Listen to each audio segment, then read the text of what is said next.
अन्न आणि औषध प्रशासनाच्या आयुक्तपदाची सूत्रे बीड जिल्ह्यातील सुपुत्र तुकाराम मुंडे यांच्याकडे येताच त्यांच्या होम पिच असलेल्या बीड जिल्ह्यात खवा उत्पादन घटल्याचं मोठं चित्र पाहायला मिळतंय। शहरांकडे जाणारे खव्याचे शेकडो डाग आता थेट आरद्यावर आले असून याचबरोबर किराणा दुकानाच्या दारात ठेवलेल्या खाद्यतेलाच्या टाक्या बाजारपेठेतून गायब झाल्याचं पाहायला मिळू लागले। आणि या धडक मोहिमेमुळे भेसळ करणाऱ्यांचे धाबे पूर्णतः दणाणले असून लोकांच्या आरोग्याशी खेळणाऱ्या माफियांना आता लपण्यासाठी वेगळा मार्ग निवडावा लागतोय। बीड जिल्ह्यातील नेकनूर आणि केज परिसरातून दररोज मोठ्या प्रमाणात खवा पुणे, छत्रपती संभाजीनगर इत्यादी शहरांकडे पाठवला जातो। या व्यवसायातील साखळी आणि आर्थिक उलाढाल खूप मोठी असल्यानं अलीकडच्या काळात यामध्ये मोठ्या प्रमाणावर भेसळ सुरू झाली होती।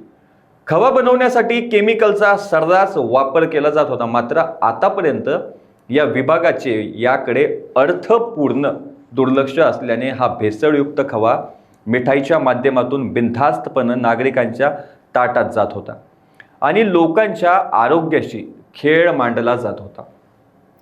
खव्यासोबतच रोजच्या जेवणात वापरले जाणारे खाद्यतेलही त्याच भेसळयुक्त पद्धतीचे होते की काय अशी शंका येण्यासारखी परिस्थिती निर्माण झाली होती। कारण अन्न आणि औषध प्रशासन विभागाची सूत्रे तुकाराम मुंडे यांच्याकडे येताच जिल्ह्यातील बाजारपेठेतून तेल आणि खवा दोन्ही लपवल्याचं चित्र आहे।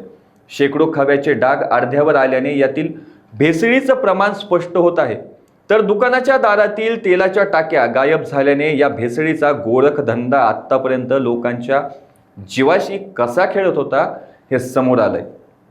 आतापर्यंत केवळ शांत राहिलेला अन्न विभाग आयुक्त मुंडेंच्या कडक इशाऱ्यानंतर जागा झालाय। लायसन्स तपासणी सोबतच कारवाईचा बडगा आता कुठे अर्थाच्या आर्थिक देवाणघेवाणीच्या बाहेर पडल्याचं चित्र दिसत आहे। लायसन्स आणि सॅम्पल तपासणीसाठी अन्न व औषध प्रशासन विभाग झोपेतून उठून कामाला लागल्यानं भेसळयुक्त व्यवसाय करणाऱ्यांचे मात्र आता धाबे चांगलेच दणाणलेत।